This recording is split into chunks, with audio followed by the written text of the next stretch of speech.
All right.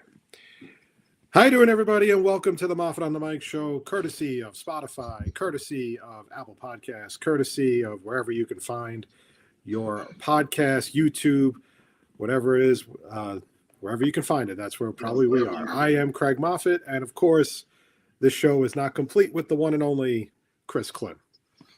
What's up, Craig? So, Klim, we've been gone for about a week, and of course, this is the beauty of doing stuff like this on a weekly basis. You never run out of anything to talk about.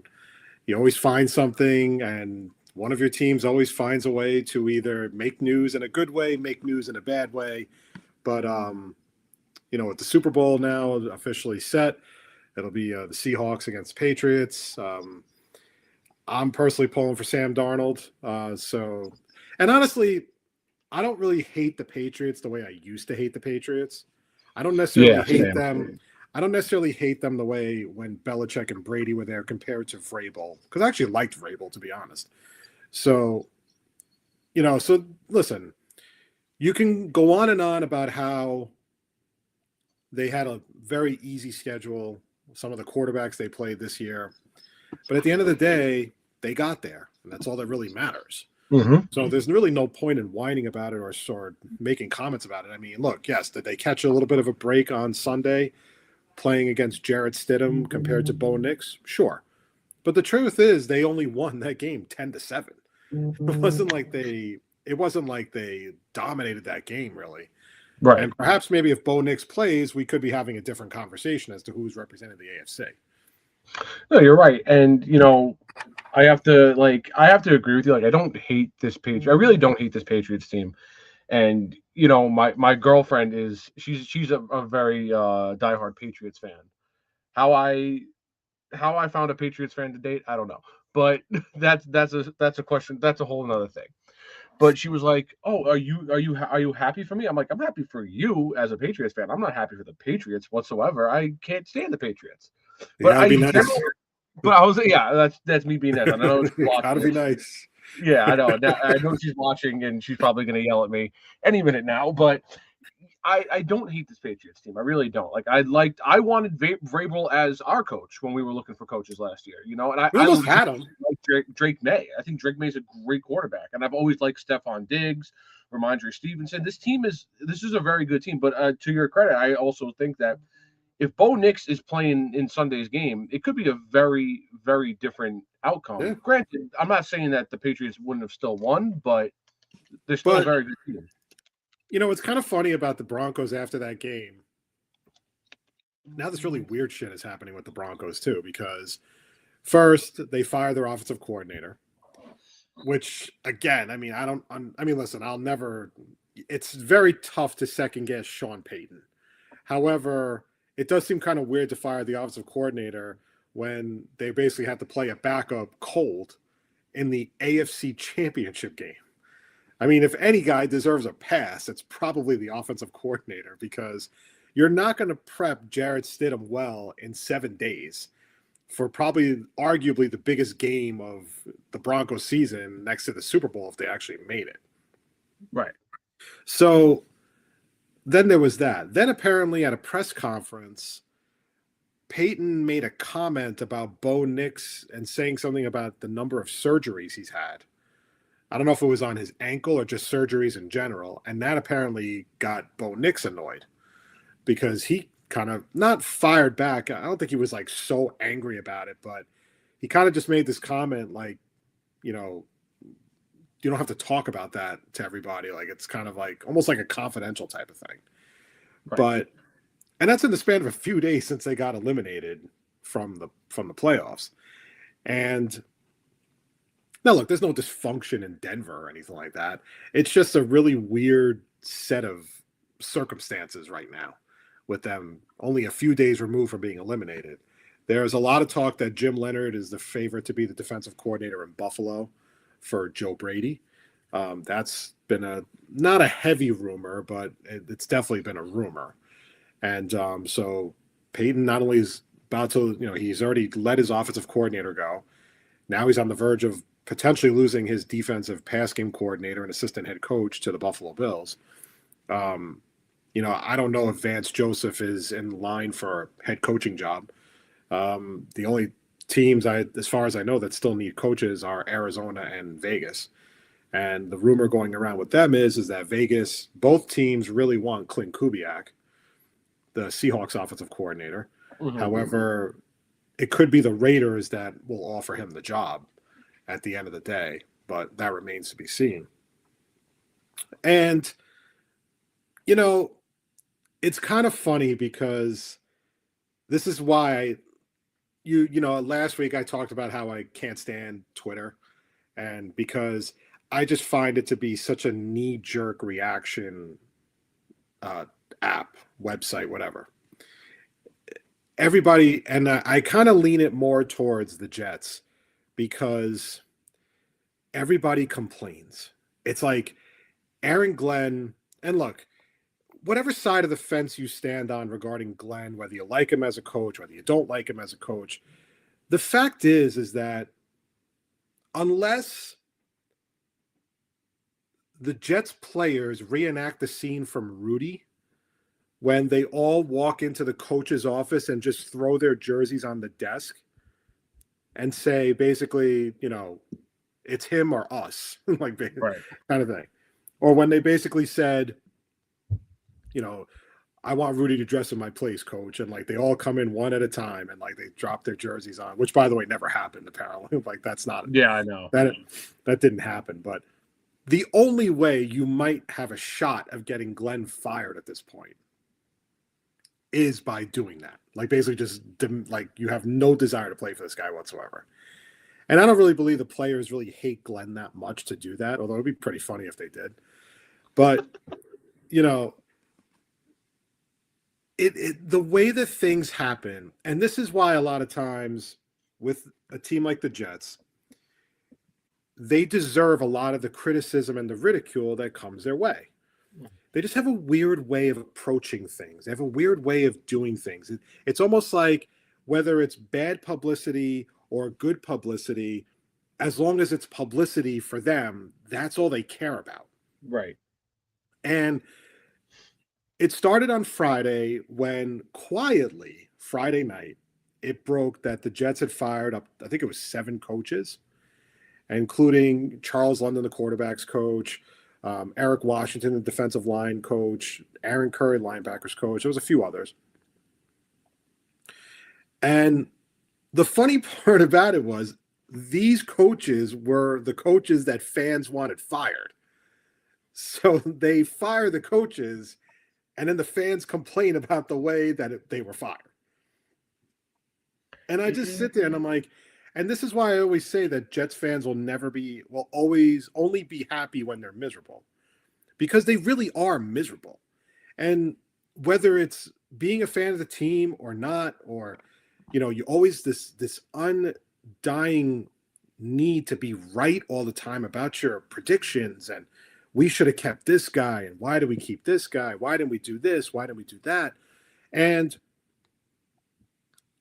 either way, it's like no matter what Aaron Glenn does, he's always going to lose because they want him gone so bad. This is about as bad as it was when the Jets had Adam Gase. And Adam Gase, they hated Adam Gase so much. They couldn't stand Adam Gase. It didn't matter that in his first year with the Jets, he went 7-9 because it was immediately dismissed as, well, he played a crap schedule. He played too many easy teams. So they wouldn't even give him the benefit of the doubt of like, wow, he actually did pretty good. And Sam actually performed pretty well in Gase's first year there. Mm-hmm. So it was the second year where he played like crap. And that was the first year was also, of course, when Sam Darnold could have had an ankle sprain or, an elbow injury or whatever, and he gets mono. Okay? Craig, I remember when that happened because we were back at the other studio when that happened, and me and you were like, of course it would be the Jets' way. He's like Coleman. Yeah. He's making out with the wrong girls, and he's getting mono. Okay? Like, do you see what I mean? It's like, it can't, like, I would have rather him separate his shoulder. then get mononucleosis and miss like 5 games. And then the crazy thing was, like, he could have died. Like, I think he was like, if he had played, he could have died. So whatever, what's done is done. But what I see with this whole thing with Glenn, so those coaches, in my opinion, I could have really cared less. It really meant nothing to me. The fact is, Charles London was a terrible quarterbacks coach. He couldn't get anything out of Justin Fields. Justin Fields, even though Justin Fields had plenty of flaws as a starting quarterback, he should have never had the season he had. Mm-hmm. He should have never been that deer in headlights, I'm afraid to throw the football type of quarterback. And I don't know what the Jets were making him into. Were they trying to make him strictly a pocket passer? That was your first mistake. He's not a pocket passer. Okay. Now, fast forward to a few days later, the same day, first backtrack, sorry. The first day, the first story about them firing the coaches, then they say Tanner Engstrand is being basically demoted. Mm-hmm. So he's not going to be calling plays anymore. But he's going to stay with the team or whatever. Fast forward like 4 days later, Engstrand gets fired. So now in the span of 4 or 5 days, you have fired 8 coaches. 8 coaches. Most teams have already started building their staffs. So it just has this way of, you ask yourself, what is the plan? Now, with Engstrand, I guess I'm very indifferent to Engstrand because I know Jet fans think he got a raw deal. And to an extent, they're right. He didn't really get anything out of Justin Fields, and Tyrod Taylor got hurt. Then he had to start Brady Cook. He lost Garrett Wilson for a good portion of the season. I could go on and on. He lost Mason Taylor to an injury. He didn't really have the greatest wide receivers at the time. And then the wide receivers towards the end of the season weren't really on the team at the beginning of the season. So he didn't really, I understand it to an extent. But here's where I'm not as broken up about Engstrand getting fired or pissed off about Engstrand getting fired. There were way too many times this season where I felt the Jets were incredibly bad on offense. It was almost like they had no plan whatsoever. It was almost like he wasn't really utilizing players to their strengths. He wasn't utilizing Justin Fields running the football more on quarterback options or quarterback keepers, whatever. He wasn't utilizing Breece Hall enough as a pass catcher.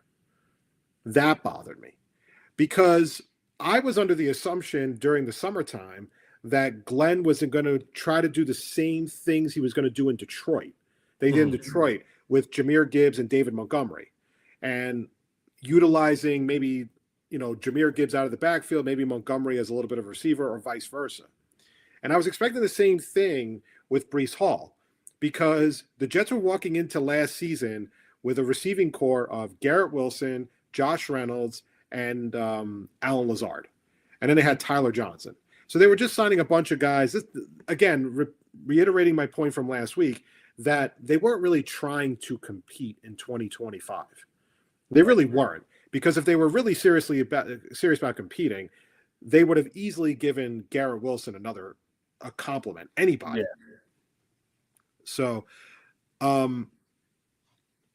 fast forward to that, Engstrand did not use those guys to their advantage. And once again, even though he had a decent rookie season, I didn't think Mason Taylor was used well enough. Okay. And Breece Hall, same thing. Breece Hall got all the carries. I was expecting maybe Braylon Allen to get more carries than what he ultimately got. I know he got hurt and he pretty much missed the season. Even a guy like Isaiah Davis, same thing. But Engstrand, a lot of times, and he is partly responsible for Justin Fields' failures. So before we sit here and give him a pass, he is responsible. He is partly responsible because he is the offensive coordinator, and it's his responsibility to devise a game plan to help his starting quarterback. The starting quarterback that you paid $40 million for over 2 years. That now you have to cut and eat the money because he's basically damaged goods. So to an extent, I definitely throw some shade at Engstrand for that. And I understand that people are going to say, well, he got a raw deal. He didn't have the greatest weapons or whatever. And that's fine. Okay. You're not wrong. However, he still should be held accountable for how bad this offense really was. And if you're going to get up in front of everybody and you're going to get up in front of the Jets media and tell the world that you believe in Brady Cook to round out those 5 games, then you better have a damn good game plan for that kid to at least try to be successful. Mm-hmm. Okay? You're not expecting much out of Brady Cook. It's a very low bar. If he gets you, adequate quarterback play, you'll take it, especially that late in the season. But he couldn't even give you that. And the thing is, it's very unfair to sit there now and trash Brady Cook as this quarterback who can't play in the NFL, when, to be really honest, you never got the vibe that his offensive coordinator really believed in him. He with the Jets and like Eggstrand, I wasn't a huge fan of him, like you said, and like they did not utilize the Jets players like they should have on the offense. Like Mason Taylor, yeah, he looked there were signs of promise with him last year, but did he get used to his full extent? No. Breece Hall, same thing. For years we've been saying, since Breece Hall's been on this team, Jets fans have been like, "Oh, he's a pass catcher and he's a runner, pass catcher." We haven't seen that yet from Breece Hall, but we know he can, because the times that he gets the ball, like he gets thrown the ball, he looks phenomenal. He looks great, and again, not being utilized how like Jahmyr Gibbs and David Montgomery were with the Lions, and looking back at it now, I mean, yeah, it's real easy to Monday morning quarterback some things, but you try and look at like what Jared Goff was with the Lions. Jared Goff is a top 15 quarterback in the NFL. He's on the better half of the 15. And Justin Fields is not the same kind of quarterback Jared Goff is. Jared Goff is a pocket passer, he's the kind of guy to stay there and just throw the ball. Justin Fields is a runner. Now, you came into the season knowing what kind of quarterback Justin Fields is, and you try to make him something that he's not. He's a runner. He's a running quarterback. Use him like the Panthers used Cam Newton, and they didn't, and you saw the flaws in the offense, and yeah, he absolutely has to be held accountable for it. And when he was getting demoted, I'm like, well, what's the point if we're bringing in Frank Reich to be our new play caller? Then what's Eggstrand's real role on this team then? So Eggstrand getting fired or leaving, I have no problems with it, to be perfectly honest. And it probably is going to be Frank Reich going to take over as the OC. Now, in Eggstrand's defense, if you're a guy without a role, then there's no point in you being on the staff. Exactly. Especially when you had all the power of calling the offense, devising game plans. Now, look, at the end of the day, I'm sure Eggstrand he'll get plenty of jobs. I don't doubt that for a minute. But it should concern. Well, maybe not should. It was concerning that more times than not, the offense just didn't look great. It didn't look good. It didn't look great. And you didn't utilize players to their strengths. See, the thing is good offensive coordinators find a way to make chicken salad out of chicken shit. Mm-hmm. Okay? They may not have the greatest talent on the team, but they will find a way to make it work. And those are the kind of offensive coordinators you want to have. Now, it wasn't like the Jets were it was a wasteland at wide receiver, because A.D. Mitchell was actually pretty talented. Mechie definitely showed some stuff during when he was here, although he had a couple of games where he had some bad drops. But they were young and they wanted to prove themselves. Mm-hmm. And I think, again, I guess if the plan was to tank, then I guess the plan was to tank. But I think had Eggstrand been able to get anything out of that offense at the end of the season, he'd probably still have a job with the Jets right now. Yeah.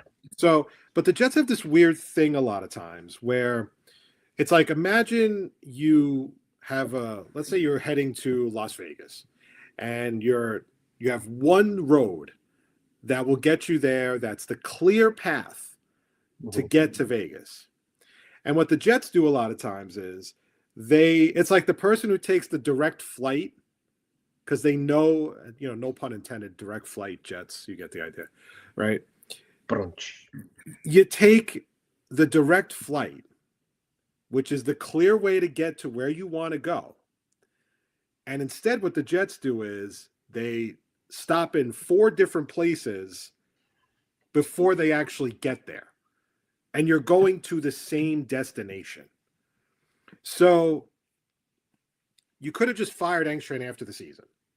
Like immediately after the season, you say, okay, we're firing you, we're getting rid of you, we're getting rid of you.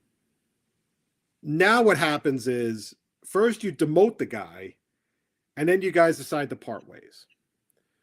See, it's just anything, and again, it's like what I said. The Jets love the publicity, bad or good, doesn't matter. They enjoy it. They get off on it. And they're one of those teams that just does not do things the easy way, the way that makes the most sense. Mm-hmm. And instead, you go through this whole convoluted process to get to where you want to get. And it ultimately may not be the wrong decision, but it's just how you got there. That should frustrate. That's what's frustrating Jets fans and Jets beat writers so much, is because they can't just take the straight path to get where they need to get. They have to go through all these, speed bumps and, just self-inflicted wounds all the time. And that's why they get ridiculed all the time. And that's why more times than not, they deserve it. Yeah. Because they just don't know how to operate like a normal franchise. And I don't know if it's because of Woody Johnson. I don't know if it's because whoever it is. But I have to believe that the people running the show right now in New York all came from big level educations, probably have law degrees of some kind. And you can't make a simple decision that just is like, okay, we're going to fire the offensive coordinator. Yeah. It's got to be this. First, he's demoted. They don't know what his role is going to be. Then they have a talk with him. Then he realizes he doesn't want to be there, or he just is like, oh, this doesn't make any sense for me to be there. And then they let him go. So go ahead. Like you said, like they just like take the worst possible route they do with this. And like you said, they bring it on themselves. And to even segment with that, to go over to the defensive coordinator hiring, they told us this, what was it, 7, 8 guys they initially interviewed for the first round of interviews. We're like, okay, we see Jim Leonard, we see we see a bunch of guys in there that we like. And then all of a sudden it's this Duker guy who wasn't even in the list of names for on the first round of interviews. So it's like, what the hell? Like, why can't we just, again, there was a straight path, and we went off like, what the hell is this? So the funny part about that is that I don't necessarily think it's the bad decision. It just, like I said, just getting to that decision is what's driving people crazy. Yes. So backstory really quickly for anybody living under a rock. The Jets were flying in Wink Martindale to come in for a second interview. It was the first, I think, in-person interview they were having with a candidate, as the other candidates were interviewed through Zoom. So they flew him in right before the big snowstorm on Sunday. So you kind of got this vibe that he was going to be the defensive coordinator. Now, listen, I think Wink Martindale would have been a good coordinator. Do I think he would have clashed with Glenn? I say yes. I don't think it would have been as cut and dry as, people want to think. He desperately wants to be back in the NFL as a coordinator. The Jets were the only team really calling him to be a coordinator. So it was either take the Jets job or just, see if anything else pops up. So you got this vibe that he was going to be the defensive coordinator, and you were just waiting for the other shoe to drop. Right. I know that a lot of the fans had these visions of Jim Leonard dancing in their heads, but the truth is that Leonard was not going to come here, primarily because this job is very insecure. It's not, Glenn is not really set in stone right now. He's gone, I don't want to say he's on borrowed time, but the leash on him is going to be very short because they're not going to go through another start, an 0-7 start. They're not going to. They're not going to want to deal with that again. So they're trying to figure out a way to keep Glenn, try to hire good coaches. Anybody who has a decent resume as a defensive coordinator is not going to take that job. Unless, like I said, they just don't care, or they really are that arrogant they think that they're the only ones that can fix it. So Glenn brings in a guy that he knows well from Detroit. Brian Duker, he was the Miami secondary coach. He worked with Glenn in Detroit, so he has a lot of familiarity with him, and he's young. He's only 36. Mm-hmm. So I'll take the young coach any day of the week. It also shows that Glenn is going to probably call the plays for defense. Now, here's why I'm good with that. Because Aaron Glenn is basically, one thing I like about Aaron Glenn is he doesn't give a rat's ass what you think. His attitude is like, this is what I'm going to do. If you don't like it, too bad, so sad.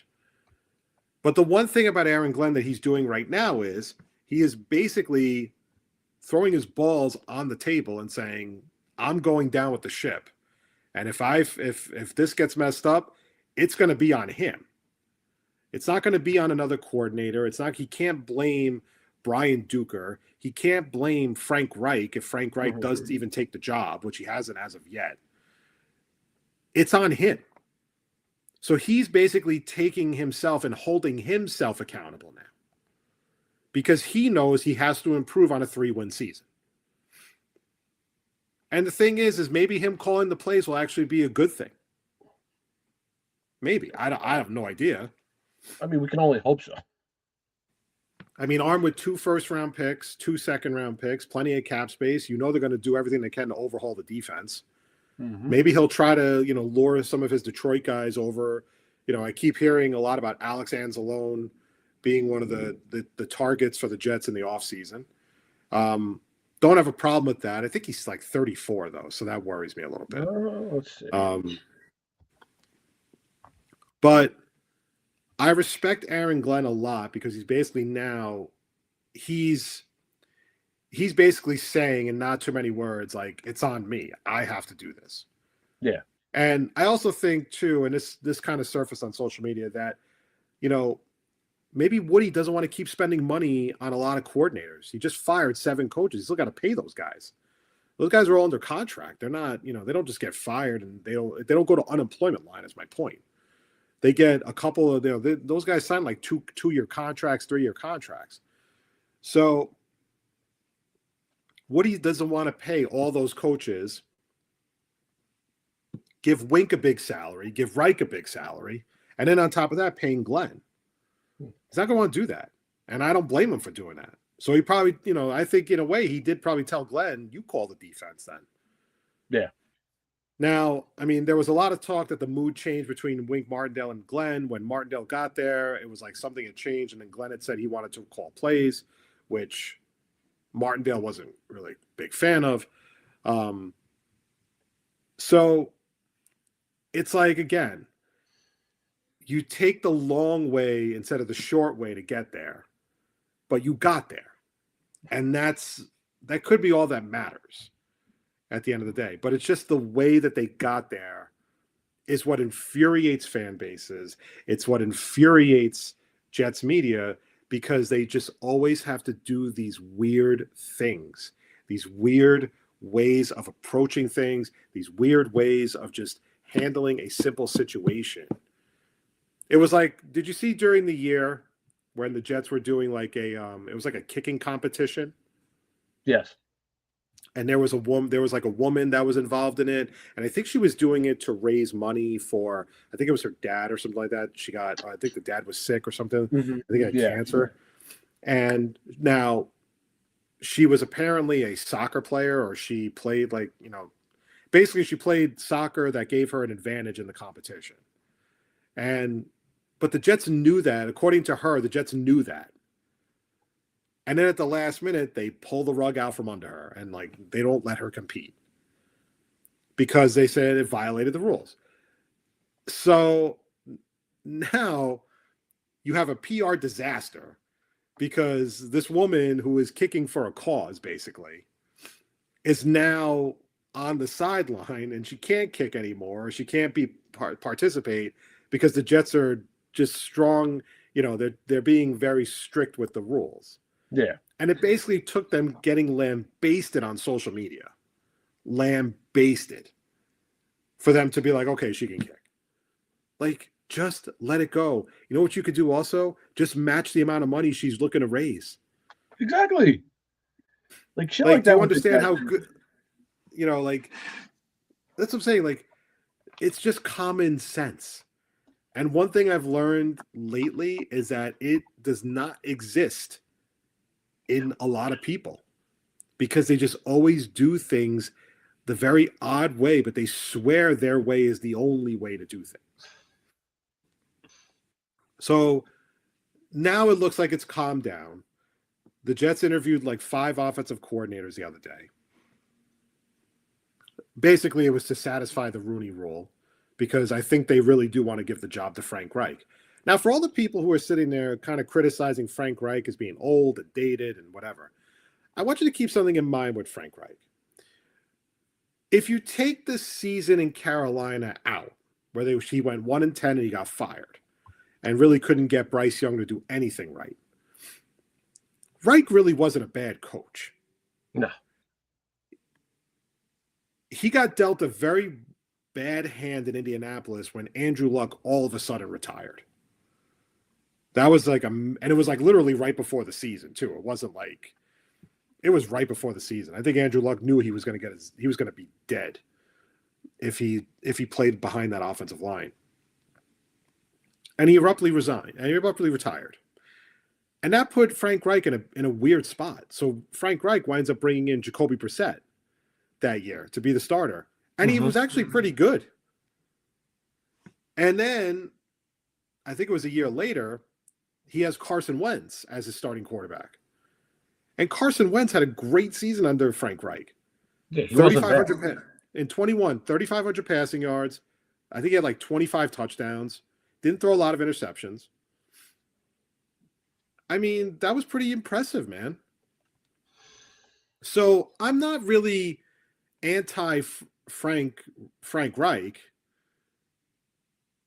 because now what I want to see is if you're going to bring in Frank Reich, so there's a lot of speculation now as to how they're going to handle quarterback. Putting the veterans aside, like the Tuas and the Kyler Murrays and everything, there has now been speculation that the Jets might use one of their first-round picks on Ty Simpson from Alabama. Now, look, take it with a grain of salt. I don't know if that's going to happen. So,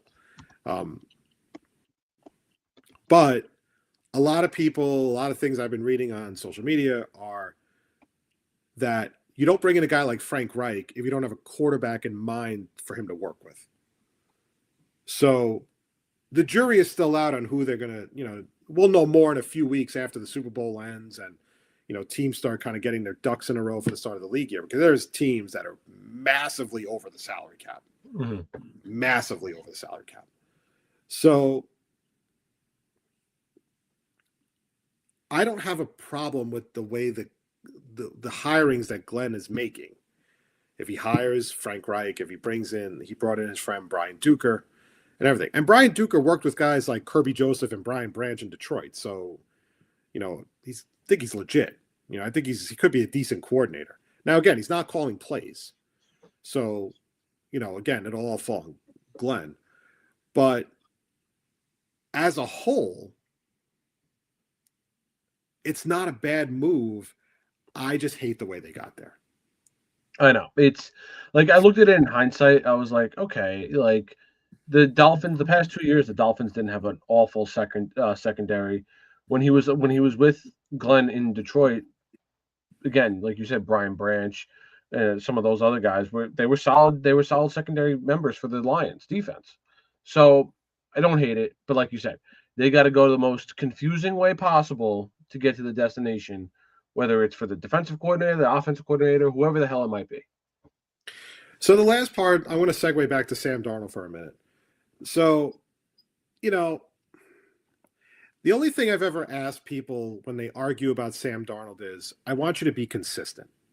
And what I mean by that is, if you're going to if you're going to knock the Jets for trading him in almost 5 years ago, then you got to kill the other teams that had him. Yeah. And every Jet fan is now on social media pretending that they were the ones that said, "Oh, we should have kept Sam. We should have kept Sam, and we should have drafted Penei Sewell and whatever, and whatever." And you know what? No one gives a rat's ass if you're right. No one cares.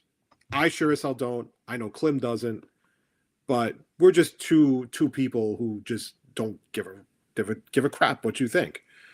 I don't understand what you gain by going on social media and going, "Yeah, see, I told you guys." Okay. Because you can, again, fans are the best general managers in hindsight. Mm-hmm. They, all of a sudden, the moves that they want to make 3 years later are the best moves in the world because they've seen the future, and the future showed them that this guy turned out to be better when he was on a different team. So let's backtrack to Sam. So Darnold gets traded in 2021, right before the draft. Gets traded to the Carolina Panthers. So right away, at least the Jets got something for Sam Darnold. Mm-hmm. It wasn't like they just let him go for nothing. They got multiple picks for him. And by the way, one of those picks turned out to be Breece Hall. So not a bad trade from the Jets' perspective as far as I'm concerned. All right. I'm not the biggest Breece Hall fan, but we got a running back that had over 1,000 yards this year and is an all-around good player. Sometimes his attitude bothers me. Mm-hmm. Fast forward to the Carolina Panthers. He goes to Carolina, and he starts out really good. First couple of games, he was really good. And then I remember the game. I can pinpoint the game that he started to crap the bed, and that was against the Giants at MetLife. He played awful in that game. It was awful. And he never really recovered from that game in Carolina. Mm-hmm. So what I'm trying to say is that year in Carolina, when you watch Sam Darnold play bad football, no Jets fan, no Jets beat writer will ever convince me that they still felt like the Jets should have kept Sam. In fact, they probably felt the Jets were vindicated for letting Sam go and going with Zach Wilson at the time. So you can't, again, be consistent. And I get it. Nobody cares about the Carolina Panthers that much. Okay? Fair enough. The fact is, it looks worse. I don't think it looks as bad for the Jets as everybody makes it out to be. And the team it looks the worst for are the Minnesota Vikings. Yes. Because Sam in that 1 year threw for over 4,000 yards and 35 touchdowns. And he had 2 bad games at the very end of the year. The end of the season game that cost him home field advantage, and the first round of the playoffs in the wild card where they got beat. I think they got beat by the Rams. Even if he had those 2 bad games, the fact that the Vikings didn't even franchise tag him and said, "We're going with J.J. McCarthy," that to me is brutal. That is an awful decision. An absolutely, positively awful decision. Yeah, I was going to say, like, you saw what you had with Sam Darnold there in that offense. It worked phenomenally under their regime. And, you had a great wide receiver in Justin Jefferson there. And Jordan Addison. You had a good offensive going there, and you knew what you had with Sam Darnold. With J.J. McCarthy, he's coming off a torn ACL. He didn't play a snap yet in the NFL. So you're like, look, I know they used the first round draft pick on him, but I mean, at that point, you might just be like, look, we might have to bite the bullet here. Go with someone we know is great. He'll work great in this system. And now, no, but they gave him the boot. And let's not forget, too, you're talking about the teams that passed up also on Darnold. Darnold wasn't going to be the starter for the Vikings last year. People forget that. It was J.J. McCarthy. Up until J.J. McCarthy tore his ACL, Sam was going to be the backup. So if J.J. McCarthy stayed healthy all of last year, we may have not seen Sam Darnold be this top 10 quarterback in the NFL right now. And that's where, because the Vikings are a team right now that are a little bit in disarray here Mhm. because of that move. That move kind of messed them up a little bit because Yes, it did. McCarthy did not have a good season. You have an angry wide receiver now in Justin Jefferson, who's not getting the ball. And you have teams in that division that have passed them. The Bears won the division. The Packers are still a legitimate team. The Lions are they're an interesting team right now because something tells me that I don't want to say the window is closed for them, but something doesn't feel right with them going into this year, next season. Now that Ben Johnson's in Chicago, they fired their offensive coordinator after only one season as the offensive coordinator. Now they bring in the Arizona Cardinals offensive coordinator who wasn't really that good to take over. It's a very strange situation right now in Detroit. It doesn't feel like comfortable, like they're a confident bunch that they were a couple of years ago under Campbell. But now the Vikings have a big decision to make. Do you keep moving forward with JJ McCarthy? Or do you try to find a quarterback by trade, like if you decide to trade for Kyler Murray? I'm not necessarily sure that's an improvement, but you had a quarterback that ran Kevin O'Connell's offense great in Darnold, and you let him walk for nothing. Mm-hmm. For nothing. Like I said, not even a franchise tag. I don't understand how you don't put the franchise tag on Sam for that season. Because I was listening to a WFAN reel the other day it was like Sean Marash. And Sean Marash is one of those guys that he's a huge Giants fan. And he loves to kind of be a pot stirrer because he's very insecure with his own team. So he likes to come up with these weird takes on teams he doesn't like. So for example, the Jets.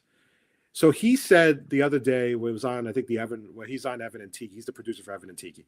He said that Sam Darnold making the Super Bowl or winning the Super Bowl is worse for the Jets than Saquon Barkley winning the Super Bowl was for the Giants, because Sam is a quarterback and Barkley's a running back. And it was almost like saying, in not too many words, that it's more forgivable to let Barkley go than let Darnold go. No. So, and I have a few issues with that. Number one thing has absolutely nothing to do with the other.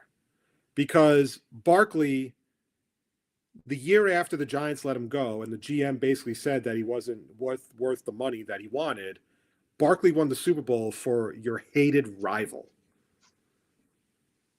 So Barkley made you look stupid by rushing for over 2,000 yards and getting a ring a year after he leaves the Giants. Sam Darnold left the Jets almost 5 years ago. And it doesn't matter if they brought him into the league when they traded up to draft him third overall. It doesn't matter, because nobody, and I mean nobody, was criticizing the Jets for letting him go after watching him play those 2 crappy seasons in Carolina and then go to San Francisco, and he couldn't even beat out Brock Purdy for the job.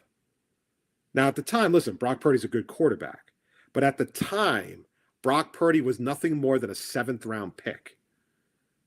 He was a 7th-round selection of the Niners, and if you know by now the history of 7th-round picks, they don't last very long in the NFL.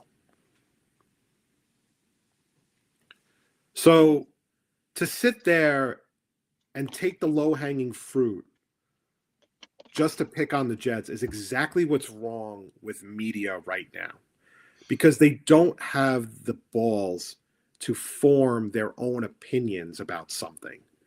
They just kind of go, like ESPN, like Dan Orlovsky said the same thing. Dan Orlovsky just killed the Jets, didn't mention the Panthers, didn't mention the Vikings. Just killed the Jets on Sam Darnold. And again, you're talking about something that happened 5 years ago. And nobody was criticizing the Jets in 2022 and 2023 when Darnold was a quarterback and he wasn't playing, or he was playing like garbage. No, you're absolutely right. And even to compare it with Saquon Barkley, when Sam Darnold left the Jets, he wasn't good. He was. Me and you said it for the 3 years that Sam Darnold was there. He never got past that like rookie level of play. Like there was no improvement in his game from his rookie year. When Saquon Barkley left the Giants, he was an established top 2 running back in the league. So it's like, okay, yeah, we could see why the Jets let go of Sam Darnold. Why the Giants let go of Saquon Barkley was like, okay, why did you do that? It made sense for the Jets, doesn't make sense for the Giants. And like you said, it's just the reporters in New York that just have nothing else better to report. But can you imagine if the Jets decided to stick with Sam Darnold in 21? And this is not a knock against Sam, by the way, because I like Sam a lot. I'm glad he's in the Super Bowl. I'm glad he found his way in Seattle. I really am. There's no bitter feelings towards Darnold, in my opinion, at least with me. And a lot of the Jet fans are pulling for Sam, too. I think that's more because they're playing the Patriots, because the Jet fan still has this hatred for the Patriots that I just don't get. And the same thing with New England. I don't understand their hatred at this point. Belichick's gone. Brady's gone. Time to move on. Okay? But can you imagine if the Jets make the decision, Saleh and Douglas make the decision to stick with Sam Darnold in 21, bypass Zach Wilson, bypass Justin Fields, bypass Mac Jones. Okay, they weren't going to get Trevor Lawrence. Imagine if they make that decision and Sam struggles and Zach Wilson becomes a star. Exactly. No one would give a shit about Sam Darnold at that point. They would have been so frustrated with everything. They would have been there would be no love for Sam Darnold whatsoever.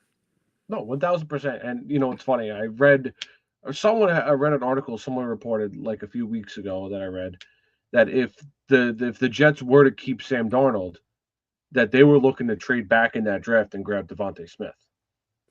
I heard that too. I forgot. There's a lot of stories going around. Now, listen, we'll never know the truth about that draft. We'll never know, because I just can't give guys like Robert Saleh the benefit of the doubt there, or Joe Douglas. Joe Douglas decided to draft Zach Wilson. He wanted Zach Wilson. He saw him make that one throw during his pro day, and that was it. That was what sold him on Zach Wilson. Saleh did Zach Wilson no favors, and by the way, Mike LaFleur too. When Mike LaFleur was the offensive coordinator for the Jets that year, Saleh did that kid no favors by making him the starter without watching him throw a pass in preseason, without watching him practice or anything. He barely played in the preseason because they couldn't risk him getting hurt. You didn't bring in a veteran to kind of mentor him and just kind of let him get his feet wet. You immediately threw the guy out to the wolves. Mm-hmm. And Zach struggled. He struggled a lot, to the point where everybody started doubting him. Players started turning on him. When you're walking around wearing Mike White t-shirts, like I said in the last week's show, what does that do to the kid's psyche? And Saleh let that happen. Mm-hmm. He let that happen. I don't care if Joe Douglas was the one who selected Zach Wilson. You're not going to tell me that Joe Douglas is going to make that decision without talking to his head coach. And if his head coach wants him, then his head coach is fine with having him. If they're supposed to be a unit, then the head coach and the GM are on the same page, and the offensive coordinator also should be in the room making that decision, because he's the guy that's going to be responsible for trying to develop that kid into a superstar. Exactly. So you're never going to convince me that Saleh didn't want him, because Saleh started him the second he got to Florham Park. He announced he was a starter without watching him throw a pass, without watching him do anything, and even mini camps. He had anointed him the starter. So now the kid has an ego because he's like, oh yeah, I'm bigger than shit, and that's what it's going to be. And you saw how much he struggled. He had his moments where he played well, but for the most part, he struggled. And they couldn't fix it. And then now the team is turning on him because Mike White comes in because he's a good guy. He gets along with everybody in the locker room. He had that great game against Cincinnati that year. And everybody jumped on the bandwagon. And Zach Wilson's sitting there going, what is going on here, man? I'm a rookie, and these guys hate me. They hate me. And I've only been playing 6 games. I am literally 6 games into my NFL career, and this team doesn't like me as the quarterback. Yeah. And Saleh let that happen. And when you let things like that happen, it's going to mess with that kid mentally. He's right now thinking, they have no confidence in me. The team has no confidence in me. The team doesn't believe in me. What am I going to do? And that's where, again, we run into the same thing. It's so infuriating because, again, it's okay to just be happy for Sam. You don't have to bring up the fact that he was with the Jets and that the Jets let him go, which they didn't. They traded him. It's a big difference. But it's okay to be happy for Sam. It's okay to be happy for Darnold. I'm happy for Darnold. I really want to see him win a ring. So do I. He's a good dude. Never said a bad thing about anybody in New York when he was here. Never complained. Took it for the team all the time. But we have to stop. You don't always have to kill the organization just because. And then the most ridiculous thing I heard earlier this week too was the fact that fans were complaining that the Jets let Leonard Taylor go. Because he blocked he made a key play on a block that pretty much sealed the game for the Patriots. But it's are we really sitting here complaining about Leonard Taylor III? I mean, if Jet fans had their way, they would literally lock up every player and just oh, no, you can't leave. It's like in the Bronx Tale. Remember when he locks the door to the bar? Now you just can't leave. See? That's how they would treat this. Yeah. Because they are so petrified because they're too afraid to make a decision. And these guys think they can be head coaches? General managers? I mean, come on. Sometimes tough decisions have to be made. Mm-hmm. That's it. Leonard Taylor wasn't that good of a player. Maybe he could have been something, but he wasn't. And he was on the Patriots practice squad for most of the season. So you can't sit there and start complaining about him. The Jets made a mistake letting him go. It's just, it becomes the low-hanging fruit. Mm-hmm. And we just have to stop doing it. I get it. The Jets shoot themselves in the foot 100 times over. They do. It's bad. Sometimes. It's bad. But, again, there are so many other teams in the NFL that are either mediocre or below average. What makes them any better than the Jets? How can you sit there and tell me the Browns are a great organization right now? How can you sit there and tell me that the Raiders are a better organization? I'll even give you one that's how can you sit there and tell me the Dolphins are a great organization? Why? Because they won 7 games? Who cares? Who cares? It's just, like you said, people just love to just pick on the Jets. We're the easy target. It really is. I'm actually curious to see what this offseason brings. I think it's going to be tough. Listen, they got their work cut out for them. They got to convince players to come here. Not easy to do. And, do you not think the players are watching what's going on through social media, through ESPN, whatever it is? Oh, yeah.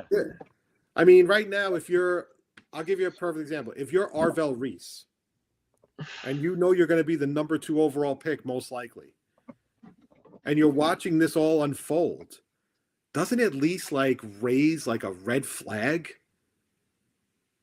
Where it's do I really want to go here? Right now, think about Garrett Wilson. I love Garrett Wilson. The guy's a leader, in my opinion. He's a bona fide leader of the team. The minute Stephen A started making comments about the organization, Garrett Wilson went right at him. That's the type of thing I love to see. Yeah. That's a guy who wants to be here. Even that, like even when in the off season, we knew we weren't going to have a strong off season. We weren't going to be a strong team this year. But you saw Sauce Gardner and Garrett Wilson both sign extensions. Where it's like, okay, they want to be here. They've obviously, like, they can see the light. They can see the light at the end of the tunnel, because if they didn't, why would they sign extensions? And obviously, trading Sauce Gardner, I mean, like, did I agree with it? Not really. I loved Sauce, but I can't really hate getting 2 first-round draft picks for him. So You had to make that deal. exactly. Like, Yeah. it was like the same thing with Jamal Adams. Like, did I want to trade Jamal Adams? No. But when 2 first-round draft picks are thrown in my face for a non-premium player, you got to make that trade. You got to make that trade. I just think we have to stop. Okay, it's enough. Like, basically, my thing is, it's enough. It just goes on and on. It's just, everybody just crapping on Glenn every chance they get, or it's just always something. Like, it's got to stop. Like, just get over it. Okay, Sam's going to the Super Bowl. He's not coming back to the Jets. You cannot go back in time now. You cannot go back in time. This isn't Back to the Future. You cannot go back in time to make sure Sam stays with the Jets and you trade that pick. Mm-hmm. And again, you know who was responsible for that? The general manager that every Jet fan was obsessed with, thought he was the greatest general manager of all time. That's the guy who screwed you over with Sam Darnold. So before you sit there and start killing Woody Johnson and talking about all the culture, the Woody Johnson's a terrible owner, I want you to look at the general manager who single-handedly traded away the quarterback that you loved. It wasn't Woody Johnson telling them to do that. But nobody wants to blame it because everybody gets like revisionist history when it comes to Douglas and it comes to Saleh. And it's ridiculous. And at this point, you have no choice but to put your faith in Glenn. You may not like it. You may not love it. But right now, there isn't a damn thing you could do about it. Aaron Glenn is here to stay. He's not going anywhere. And the fact that he fired all these coaches and he's still here is all you need to know about how Woody Johnson feels about Aaron Glenn. So before we get out of here, we haven't really talked about baseball because it's been pretty quiet. And I think that's kind of it's kind of like a changing of the guard when it comes to free agency now. All the big ticket guys tend to sign at the very end, right before spring training. Because now it's like a mad dash to try to get guys signed and try to, whatever. And it was a very quiet offseason for both the Mets and Yankees for a while. And Met fans were definitely sweating a bit because they thought that the team wasn't going to do anything. They thought the team wasn't going to do anything. Where are you going? All right, well, I get. So that beeping you heard in the background, Klim works for the fire department, so he has to check his. My bad. I was just letting it. It just went off, so I just lowered it. That's the reason why my brother-in-law used to work for. He used to work for a local Limbrook volunteer fire department, and whenever he got a call, he used to make the same exact sound. So that's how I know it very well. So, but we were really concerned because the Mets and Yankees weren't really doing anything. Yankee fans were like freaking out because they're just very surprised the team had not made any moves. And my wife's cousin does he's a huge Yankee fan. The one thing he always says to me is, he goes, Cashman has this way of telling you that the guys coming back from injury are better than any free agent acquisition they're going to make. So obviously they're going to get Garrett Cole back at some point this year. I think Carlos Rodon was hurt also, but I don't really remember. But Garrett Cole's going to come back at some point this year.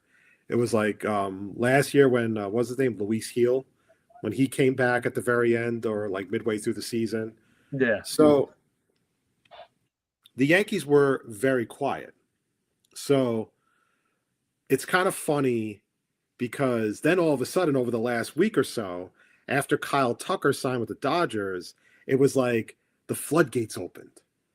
And the Mets, they lost Kyle Tucker, and then they pivot and they literally steal Bo Bichette from the Phillies because the Phillies apparently had a deal in place to sign Bo Bichette. Yeah. And then the Mets swooped in and gave him a 3-year deal. I think they paid him like over $40 million a year. And I think he can opt out after the second year, if I'm not mistaken. I think so, yes. And then shortly after they signed Bo Bichette, they wind up making a trade for Luis Robert from the White Sox. And they trade Luis Angel Acuna and another player. So now in the span of a week, you have your third baseman, and now you have a defensive center fielder, which is what you've wanted for a long time. And I didn't know what to make of the Luis Robert trade when it happened. But what I think is going to happen is he's not going to be asked to carry the load. Mm-hmm. Because you have Lindor, you have Soto, you have Bichette, you have Polanco, Jorge Polanco signed. So you have a lot of guys that can carry the load. So he's not going to be expected to do a ton. Like he's not going to be expected to carry the team on his back like he did in Chicago.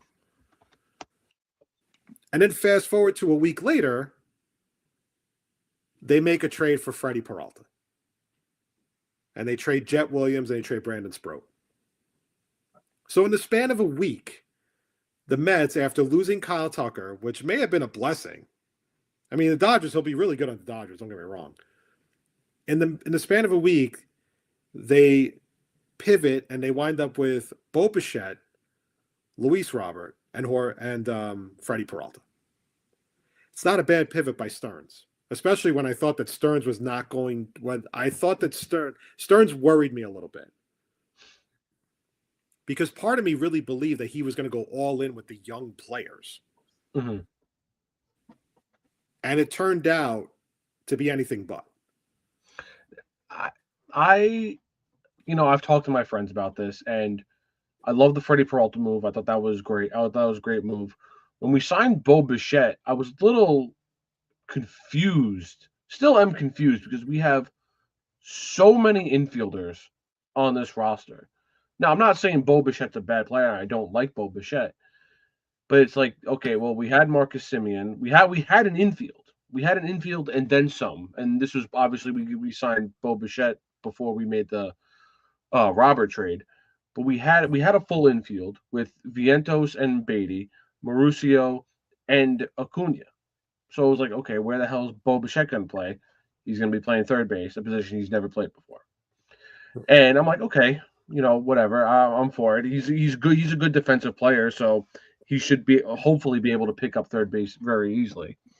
And then with the Luis Robert trade, that I wasn't a fan of because now you're like, instead of like, it's like you said a couple weeks ago, Craig, when we were talking about the Mets. They're still playing that small market, Brewers kind of offseason where you're not going out to the big splash. Now, granted, they got Freddie Peralta, and I'm very happy with that move. But like you had a Kyle Tucker there, you had Cody Bellinger there, and they both signed to different teams. Your rivals, essentially, who you're competing with in the market. I don't love the Luis Robert move, but it's another. Well, we hope he can get back to what he did in 2023. It's one of those moves again, which Stearns has been doing for the past 2 years now as a GM. Now, what concerns me about this moving forward is the fact that left field is still a bit of a concern. Yeah. Because you have Luis Robert playing center field, you have Soto in right. So right now your left field is wide open. So everybody's expecting it to be Carson Bench, their prospect. But you have to really, that's a major roll of the dice, and not really has nothing to do with Bench's ability. It's the fact that you're expecting him to rake in spring training to the point where he's going to win the job. Mm-hmm. It's a lot of pressure to put on that kid right out of the gate. I'm not saying he can't handle it because I don't really know much about him. But then there was also some talk that they were considering moving Brett Beatty to left field, which didn't even know he could play outfield. I saw Beatty play second base, saw Beatty play third base, but I never saw him play left field. Again, you're making win now moves. Freddie Peralta, Bo Bichette, Luis Robert, to go with Juan Soto, to go with Francisco Lindor, to go with Jorge Polanco, and to go with Freddie Peralta. Even I might have said him already. So when you make those types of moves, though, you need to be very careful because if that left field doesn't pan out right away, you've literally dug yourself a bit of a hole. And now teams know you need a left fielder badly. Mm-hmm. And I mean, unless you want to put Tyrone Taylor there, but he's not an everyday player. No, he's not. And I would have lived with Tyrone Taylor being our starting center fielder because he's pretty decent defensively. If we got a Kyle Tucker or a Cody Bellinger, we didn't end up getting those guys, unfortunately. So now we have to, like you said, roll the dice with Carson Bench in our left field. And I'm not sure he's ready yet because I was just looking at his AAA stats. I mean, granted, yeah, he only played like 24 games, but he batted 178, had a couple home runs, and that's it. So do I think he's ready yet? I don't know, but our hands may be tied behind our back because we don't have anyone else. Plus, the other part of it is, what do you do with a guy like Mark Vientos? What do you do with a guy like Ronnie Mauricio, like you just said? These guys are all playing. Bo Bichette's going to play every day at third base. That means now you've blocked Ronnie Mauricio from playing third base. Right. Vientos could wind up platooning with Polanco at first base because Vientos' defense at third is not great. Who's the DH of this team? Do you alternate? What do you do? There's not really a lot left out there to handle center field. Left field, excuse me. So I really believe that the Mets are really banking that Brett Beatty plays exceptional defense in left field in spring training. I can only assume they're going to put him there. I highly doubt they're going to have him play third base if they already have Bo Bichette there. And then on top of that, and then in left field, what if Carson Bench doesn't pan out? What if he struggles? I mean, that should be very concerning right now. Because I don't really know who else you could put out there. No, so I would say the only other option was Jet Williams. And I know when he was in the minor league ball, he was playing some center field, but he was playing outfield. And we just traded him away for a very good pitcher. I'm not mad about that trade whatsoever. But that was the only really other option that we had other than Carson Bench. Now, look, the Mets are going to have a very strong top two with Freddie Peralta and Nolan McLean. Mm-hmm. And then you figure out the rest of the rotation. I personally think Clay Holmes should go back to the bullpen because his arm kind of, you could see he really kind of labored towards the end of the year. He didn't pitch bad, but you could tell by the time he got to the fifth and sixth inning, he started to struggle. Yeah. There's some talk that Peterson may get traded. There was some talk in the past that Senga might get traded, but Senga, his market he didn't really have one. And the Mets are going to be banking on Sean Manaea having a bounce back season after he wasn't very good last year. So the primary concern right now I have is left field.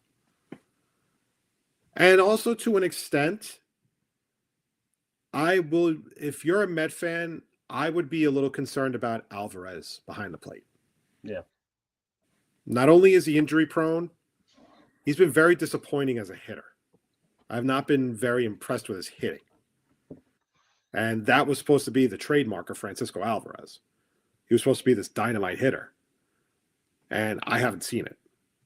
And I think we've gotten a pretty good sample size of what he is. And we have yet to see it. So like I said, the Mets need for Alvarez. I mean, like he was this big stud of a player in minor leagues, and now that hasn't translated to major leagues at all. I mean, this is going to be his 4th season up here, and I mean, look, this is kind of how I'll make a comparison to what Travis d'Arnaud was. When Travis d'Arnaud was on the Mets, he couldn't stay healthy for the life of him. And then obviously he goes to the Braves and he's an all-star. And the Mets fans are like, oh, why did we get rid of him? Well, because he couldn't stay healthy. That's why. And this might be the same thing, and I think they're willing to hold on to Alvarez a little bit longer just because of the still potential that he had that is there with Alvarez. So right now I'm looking at the Mets depth chart. Louis. And the depth chart is in left field is basically this is what it is. And I mean, Carson Bench isn't even listed. Right now, the left field platoon, it's Tyrone Taylor, Brett Beatty, and Vidal Brujan. I don't even know who that is. He was a pickup, but they got him from the Twins. I think it was like a BS trade that they made. Now the rest of the lineup, not bad. You have Alvarez, you have Polanco at first, Semien at second, Bichette at third, Lindor at short, Luis Robert at center, and Soto in right. And Vientos and Polanco as designated hitters, and so is Mauricio. Your rotation is basically right now, Jonah Tong is probably not going to make the team. I think he's going to probably stay. He's probably going to go to AAA. Mm-hmm. But Freddie Peralta, Nolan McLean, Sean Manaea, Clay Holmes, and David Peterson and Kodai Senga are your 6. And then your bullpen is going to be Devin Williams as your closer, Luke Weaver, AJ Minter, Brooks Raley, Tobias Myers, Brazaban, Luis Garcia. So your bullpen's actually pretty strong. And new signing Craig Kimbrel. Well, right now he's on a minor league deal. He hasn't made the team yet. True. So, now when you take a look at a team like the Yankees, the Yankees are a team also that it's a little surprising that they didn't really make a lot of moves. That outside of bringing back Bellinger and acquiring, was it Ryan Weathers? I think is his name, David Weathers. It's a little surprising that the Yankees really haven't made any moves whatsoever. The Orioles got better, adding Pete Alonso, adding Ryan Helsley for the bullpen. We may not love it, but, the Blue Jays made moves. The Red Sox made moves. Although the Red Sox letting Alex Bregman go is a bad move. But they come back and they make a move. And the Yankees are kind of just sitting in the same kind of holding pattern. Another year of Giancarlo Stanton. Another year of Aaron Judge getting older. Yes, you got Bellinger back. It was a great signing. Bellinger was terrific in the Bronx. He'll probably thrive there again this year. Mm-hmm. Cashman made, I think it was, now, since letting Devin Williams go, Cashman was smart last year to make the moves for David Bednar, for Camilo Doval from the San Francisco Giants to strengthen that bullpen. Now it's not Williams, but you still have some youth. I don't love Jason Dominguez in the outfield. I haven't really been crazy about his performance in general, but when he plays left field, he looks like a deer in headlights. He looks like he wants no part of playing the outfield.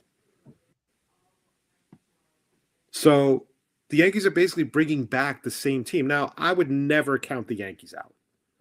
No, you can never. Because the Yankees are still a good team. They're managed well by Aaron Boone. Cashman always seems to make a good move here and there that strengthens that team. But, I mean, the rest of the AL East got better. And the Yankees, not so much. Yeah, Bellinger is a huge improvement. Yeah, bringing Bellinger back. Can you imagine if they didn't bring him back, man? The fans would have gone nuts. Oh, yeah. They would have went for his head. I mean, so here, really quickly, let's look at the Yankee depth chart. So, listen, your rotation is still pretty strong. You got a very strong 5. Garrett Cole, Max Fried, Carlos Rodon, Luis Gil, and Clark Schmidt. It's a very strong 5, if healthy. Okay? having a 1-2 of Garrett Cole and Max Fried, pretty solid. Yeah. For their bullpen, I don't really know right now. I'm not showing anything crazy about what they have. And a lot of it just looks like the same team. Goldschmidt's not back, so Ben Rice will probably play first base this year. You have a big decision to make on Jazz Chisholm this year because I think he's a free agent after this year. Austin Wells is a catcher. Not LeMahieu. What's his name? Ryan McMahon, who strikes out a lot. And then the outfield, you're probably looking at again Bellinger, Judge, and Dominguez, with Stanton as a DH. It just really doesn't scream. It just really doesn't scream like a strong roster compared to what other teams have been doing. No, and you're absolutely right. And like I said, this is the same team that essentially the same team they're bringing back from last year. Not saying last year's team was bad in any way, but like you mentioned, the Orioles got better, the Red Sox got better, the Blue Jays got better. It's all these teams got better, and all they did really was sign Cody Bellinger. They didn't add, an Alex Bregman. They didn't add a Pete Alonso. They didn't add a Kyle Tucker. They didn't add anyone like that. It's literally the same team as last year. Again, not that it was bad, but you didn't take a step forward. And I mean, it should. I think it concerns Yankee fans to an extent, but at the same time, I also think the Yankee fans know that the team is still good. They're still going to compete. But this offseason has been very disappointing, especially when the Orioles got Alonso and they're going to rely on some of their younger hitters. The Blue Jays got better. Again, the Red Sox made some moves. Although, again, letting Alex Bregman go was a bad decision. Letting him go for nothing was a bad decision. But it was funny how, literally there was nothing. And we all just kind of were resigned to the fact. We were all resigned to the fact that both teams are just going to go into spring training and this is what we have. And almost like the Mets were going to be kind of rebooting a little bit, just maybe relying more on their young core of players. Yankees not so much because the Yankees have a lot of older players and their farm system is not as strong as it used to be. And then all of a sudden, as soon as Kyle Tucker signed that contract with the Dodgers for the Mets, it was like the floodgates opened. And then all of a sudden, they went into Plan B. Yeah. And then Plan B was bringing in Bo Bichette, bringing in Luis Robert, trading for Freddie Peralta.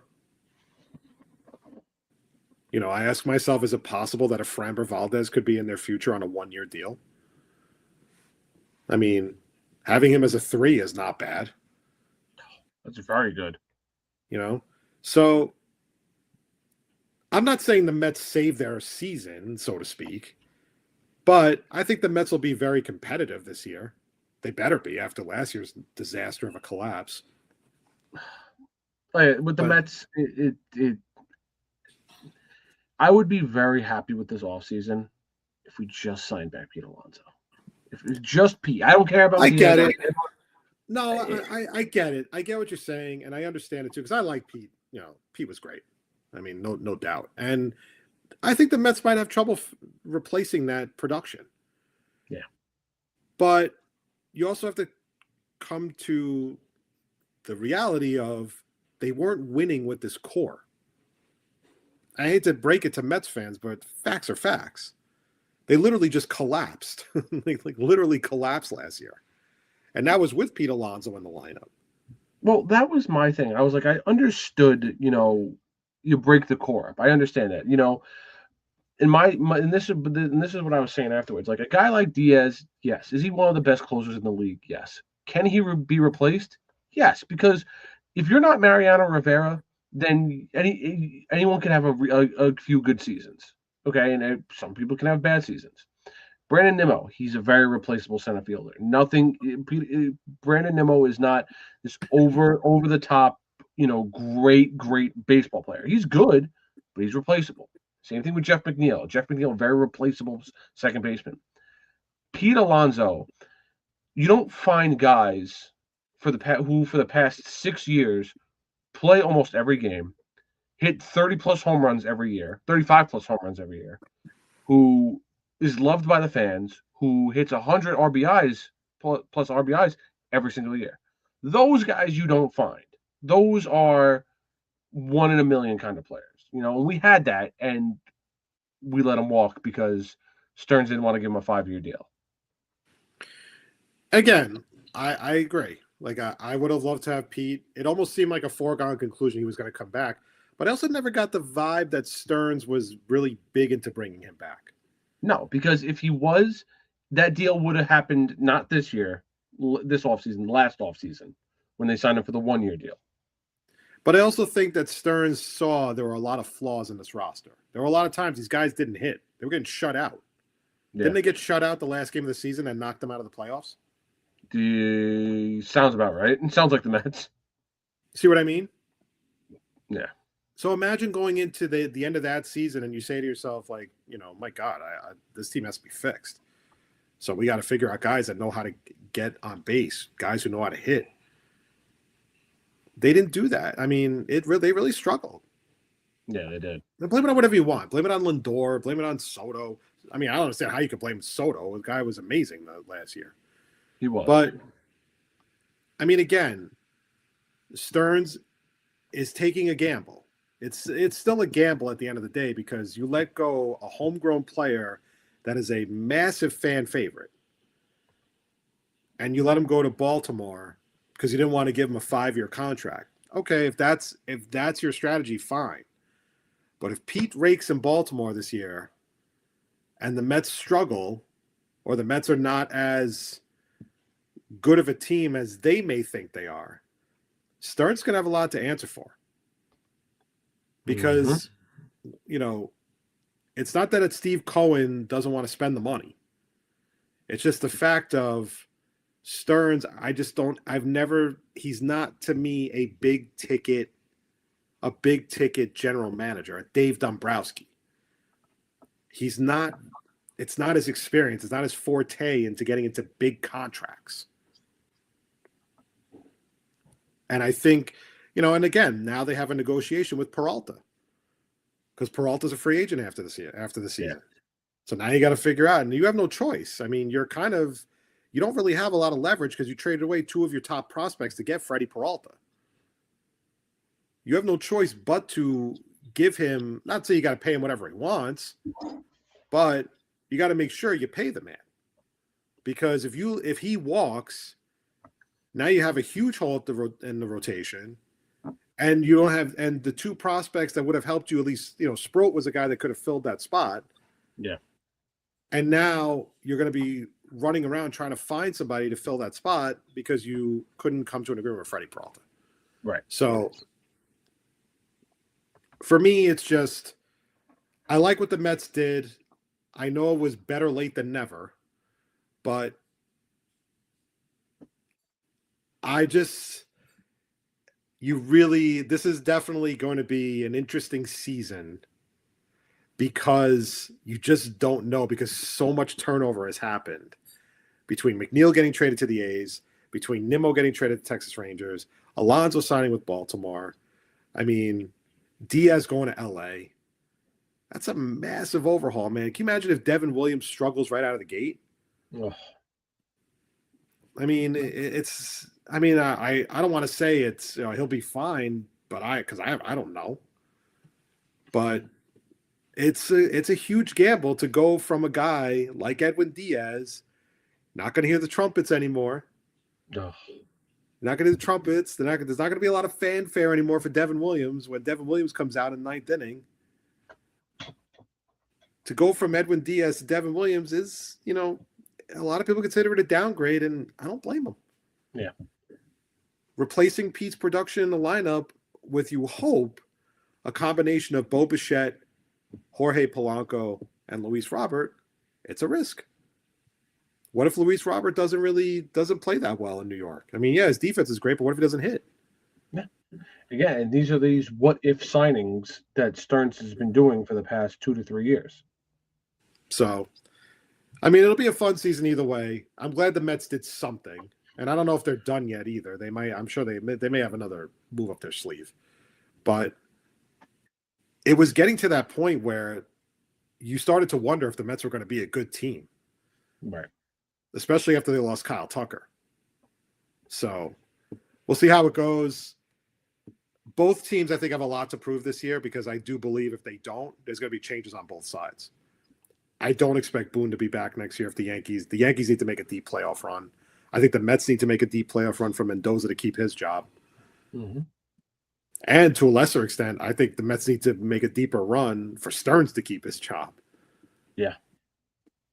So, but listen, we're right around the corner to pitchers and catchers. We're right around the corner to the start of spring training and the start of the regular season.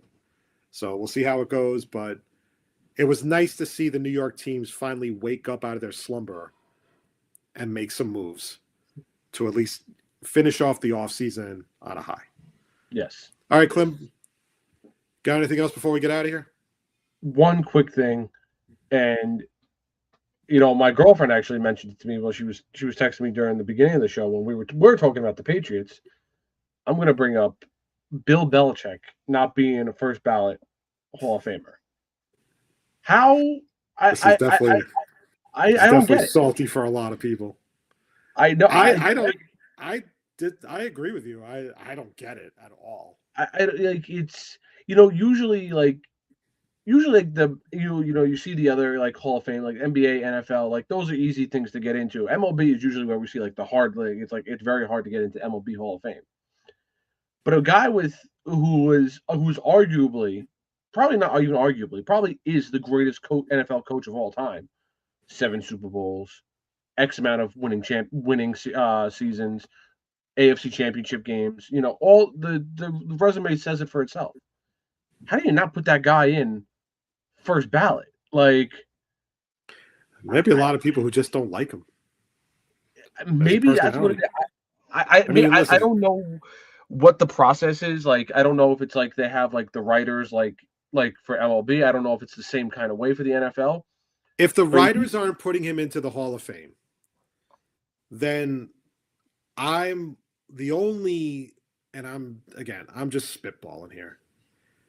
The only answer that makes sense is that they truly believe that he cheated.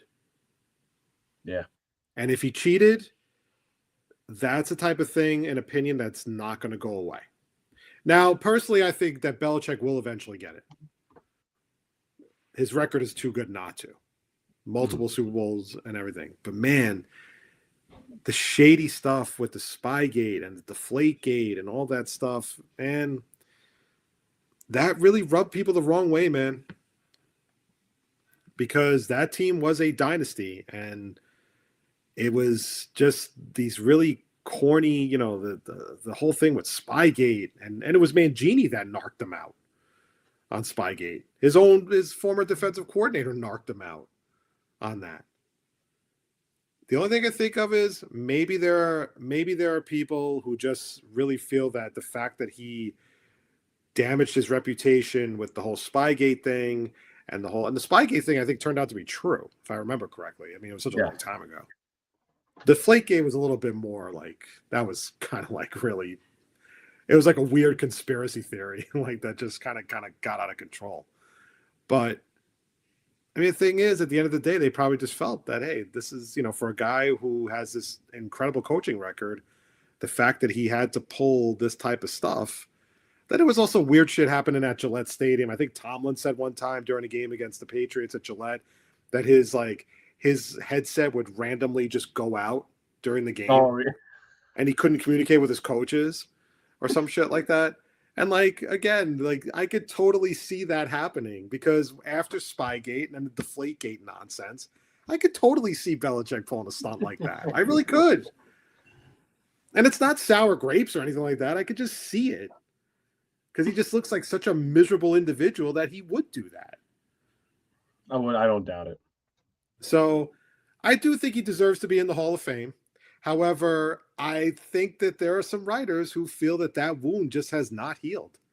No, absolutely. And I think it's I'll never defend.